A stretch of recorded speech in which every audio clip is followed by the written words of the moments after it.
Welcome to day one of the easy quilt series that anybody can do, even for the busiest quilters, the ones that work full-time, have little kids. This is something you can do as well.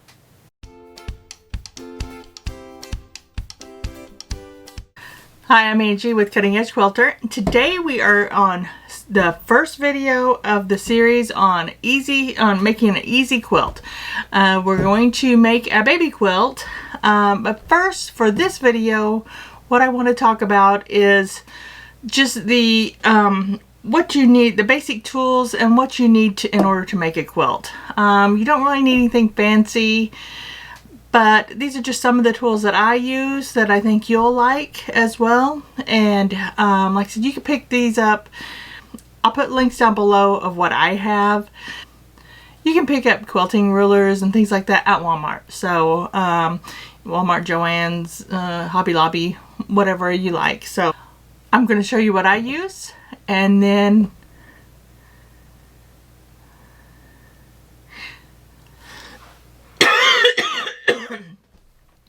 I'm going to show you what I use. At the end, I'll cut a piece of fabric and show you the tools that I use for cutting. Okay, so the first thing that you'll need is a cutting mat, and not just any kind of cutting mat. It needs to be a self-healing cutting mat. This is a 18 by 24 cutting mat that I have here. You can buy them in several sizes, and you can see there's 24 here, 18 on the sides. And the reason why that you want the self-healing is because whenever you do some cutting, then what it'll do is you'll cut and then it will heal itself. Now this is my older one, so I've used it, and I've used my bigger one several times, so you do see some cuts. I believe that there is a way to fix those. If I figure that out, I'll make another video on how to fix that. Then I also have this bigger one. This is the one I use all the time. This goes for my whole table. It is a 24 by 36. And like I said, it covers the whole table. And if you get into quilting a lot, the bigger cutting mat would be the better, because you are going to make some longer cuts sometimes, and you need just a larger cutting mat. So those are my cutting mats. As far as rulers go, we'll go with rotary cutters first. So what I have here, and I made a video on this, is a True Cut rotary cutter. That's the safety right here. And so it's very simple, one-handed safety. All kinds of rotary cutters. This one I did pick up from the Grace Company website. But like I said, you can get rotary cutters from Walmart, Hobby Lobby, Joann's, Michael's, whatever. So, but this is a good one. And the reason why I like this one so much is because they have rulers that have a kind of a lip on them. And I don't know if you can see it there. And this one doesn't have my this piece on the top. And the reason why it needs this with the lip, you can take this off. I have it off on here because I needed it off for a project. Is this will, let me see if I can do this on camera, will hook into that lip right here, and it will roll with it, so that way you're not cutting yourself, and it gives straight cut. So that's the reason why I like these. It's called True Cut by the Grace Company. So I love those. That's what I use the most. You can also get, I have some Riley Blake rulers from, this is from, I believe this is Lori Holt as well. So I have some of these rulers, and that's where you will need that without the top, because it doesn't have that lip on it. So I have these rulers. This is the ruler that I used most often before I got the True Cut ruler. So this True Cut ruler is 24 inches, 6 by 24. This is the smaller one that I got. I believe I got this picked it up at a yard sale. This is 18 inches, 4 by 18, something like that. So I really liked this one before I got my True Cut. And you can get really big rulers. I've got one that's probably about the size of this cutting mat. The one I go to the most would be my True Cut with this one. And also I've got this smaller True Cut. This is 18 by 3. Yeah, 18 by 3. And I use this a lot for my smaller cuts whenever I don't need this bigger one. But these are my two go-tos. Like I said, I have several different rulers, but these are the ones that I use really the most. If I'm doing a special project, sometimes I'll buy a ruler. True Cut also has this ruler, and have you noticed I've never used it yet? That's something that I do want to use. It's a 60, 90, 120 degree kite ruler. So it has the raised edges as well, so I want to use that. I just never have done that yet, so I'm excited to try that. They also have a 6.5 by 12.5 that I haven't used, and the 9.5 by 9.5 one that I haven't used. So those are my rulers. You can also get small specialty rulers if you need something like this. Is an easy angle ruler, and to cut like half square triangles, angles, and just different things like that. So you can find these all over, like I said, any store, fabric store, hobby store, things like that. Online, fatquartershop.com has a lot of really good ones. Missouri Star Quilt Company, of course. So that's what I use for rulers. Now we'll move on from that. I talked a lot about these because you would use these a lot with your quilts. With the quilt that I'm making, the easy one, I'll probably use just these two because those are just my go-to that I normally do. Next, of course, you'll need some fabric. I bought this at Walmart. You can get Walmart's. It's not as good quality and you can feel it. Like this I bought at Walmart. This I bought from Fat Quarter Shop, and you can definitely feel the quality, and when sewing it, it's a lot different. However, if you're wanting to make a quick, easy quilt just for yourself or family member or something like that, and just want it quick, Walmart has these. I think it's like $5 for a yard. So that's a really good option. And like I said, if you want to wait and just order it, or go to your local quilt shop and get some fabric there. So those are the options for the fabric. So that's, of course, very important whenever you're making a quilt. I also love these scissors. This actually came with my sewing machine. So I use these all the time. I have a seam ripper.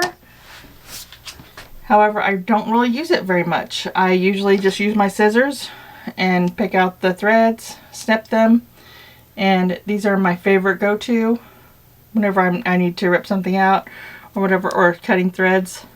These are my favorite. So I've got those. Pins. You'll definitely need pins. These are just assortment that I got. Some from Missouri Star, some just from Walmart. I like any of them, really. I mean, whenever I'm quilting the quilt, I'll go for the longer pins, and I actually have some like corset pins or something like that is what it's called. But whenever you're just sewing and piecing, then just any kind of pin. These flat clover ones are pretty good.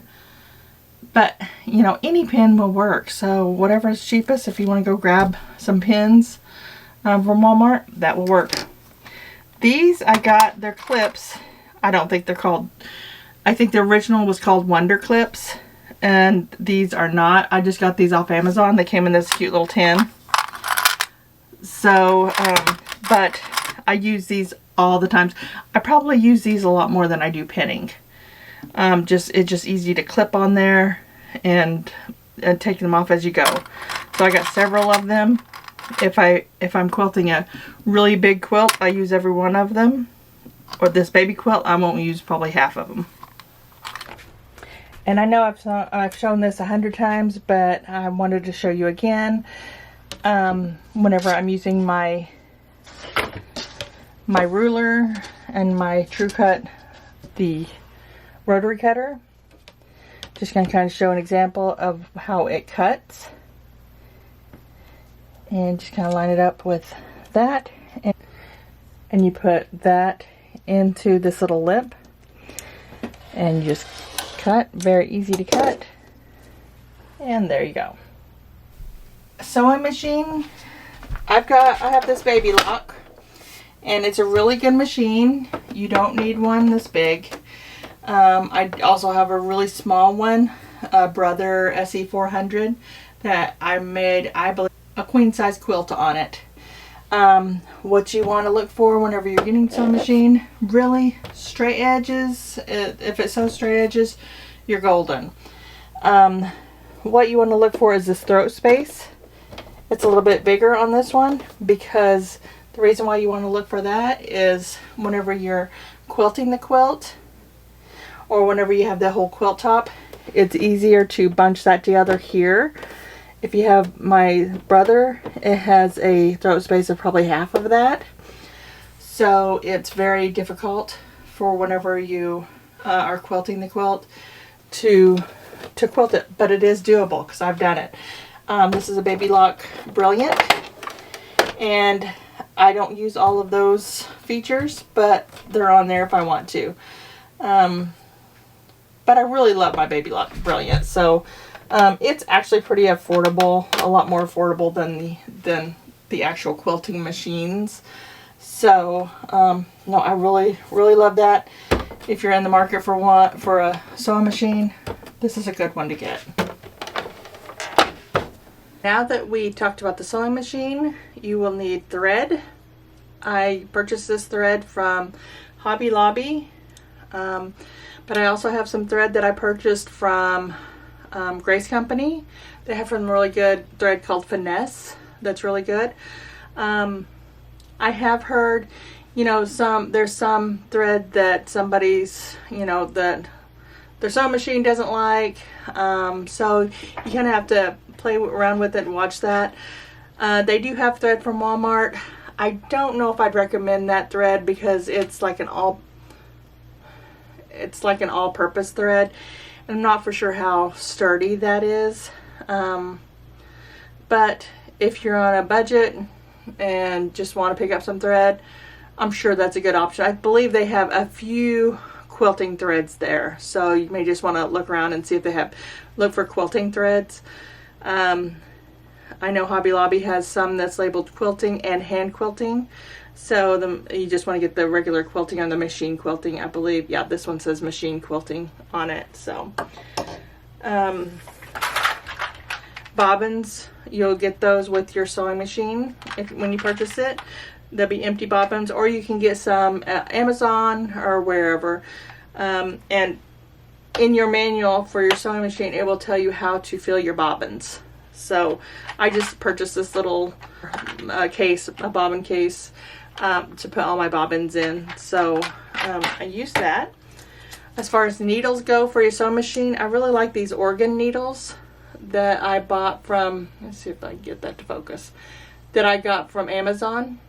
And I usually use the 9014, but I believe you can use, it just kind of depends on your quilt. If you're using thicker batting, you'll want to get kind of a bigger needle. So you can also get needles that are 100/16.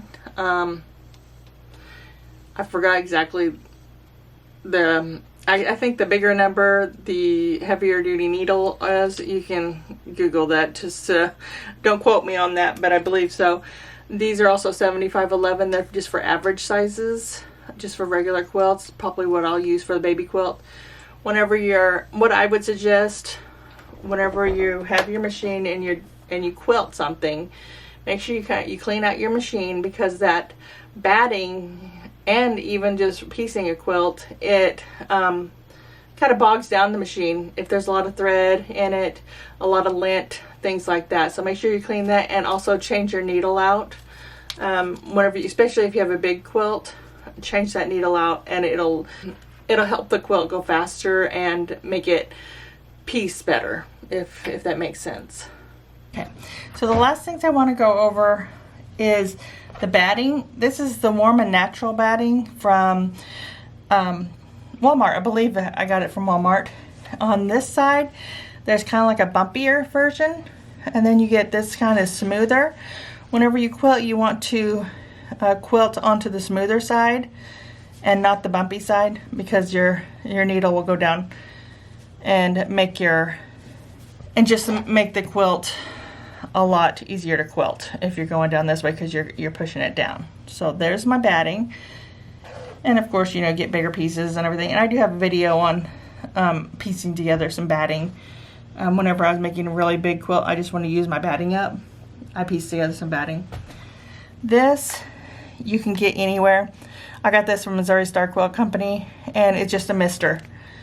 And I don't like to use, or actually I purposely bought an iron that didn't take steam, because it seems like whenever I did that, when I had a steam iron, I would use it and it would leave like brown marks and stuff like that on my quilts, and I did not like it. So I just use my mister, and then I press with my iron. So this is a really nice thing to have. It's pretty cheap. This one, I think you can get just regular plain ones at Walmart for not very much. I usually have some scissors handy for whatever. This is my iron. I got it off of Amazon. It has like Chinese writing on or Japanese or something like that, but I like the point on it.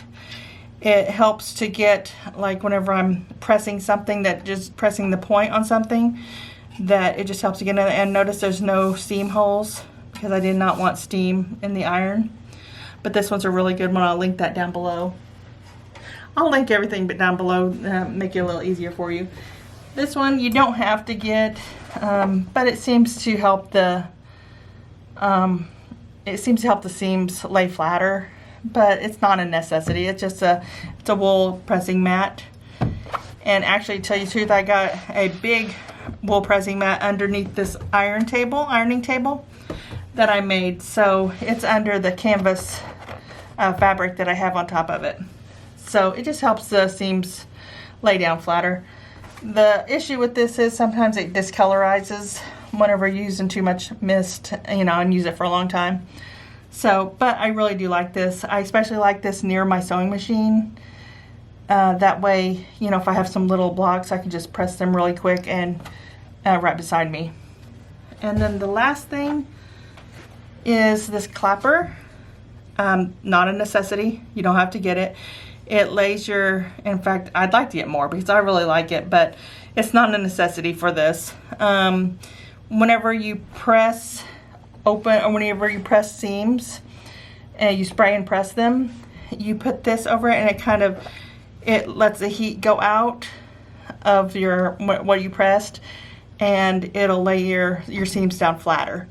So I'm not for sure what the wood's made of, but I really like my clapper on here. And like I said, I'd like to get a lot more of these. I got this from Amazon, I believe. And that's what I use for just regular quilting. Usually that's what I use for everything that I quilt. Sometimes it's fun to get some different tools, like the clapper that I just showed you. And also Missouri Star Quilt Company has this, well, I think everywhere has this, for if you want to reuse your blades from your rotary cutter, and you're doing what we call, and I'll probably be doing this in the next videos, chain stitching, to where you don't have to just snip, snip, snip. You can just cut your threads with the rotor cutter that's inside here. And this is a great way to reuse the old blades from the rotary cutter, and it works great. Maybe not sharp enough to actually cut your fabric, but it's sharp enough to cut just threads apart. So that's a fun one to get. I'll link that down below too if you're interested in it. It's definitely not a necessity, so, but I like having that around for, you know, things. And as you quilt, as you go, you might pick up some different tools that you like. Just get whatever works for you is what I got to say on that. So I started out with, I don't think anything, I think I cut with scissors. So when I first started, so, and just gradually as I went, I just got, you know, things that I've seen people use. I thought, oh, that would be kind of fun to use, or that would be handy for me to use while I'm quilting. I didn't show you the AccuQuilt because that is definitely not a necessity. However, it is something that I use because it does cut your blocks, you know, precisely. So if you would like for me to demonstrate the AccuQuilt that I have the AccuQuilt Go Big, then let me know in the comments below and I'll just make a separate video on the AccuQuilt. So I'll just leave you with, you don't need any fancy equipment to get started. And like I said, I started with scissors and just cut as I go. So you can do that as well. If you just want to start out on a budget and just try your first quilt, then that will work. So join me tomorrow as we choose our first project. So I'll show you the project I picked out, and you might have another project that you want to do. Something, like I said, quick and easy. I'll break down the fabrics that I want to use and the pattern that I'm going to use, and we'll just start small. So tomorrow is just about picking out the pattern. If you like this video, don't forget to subscribe to see the rest of the series on how to make an easy quilt for busy people. Thanks for watching. Happy quilting.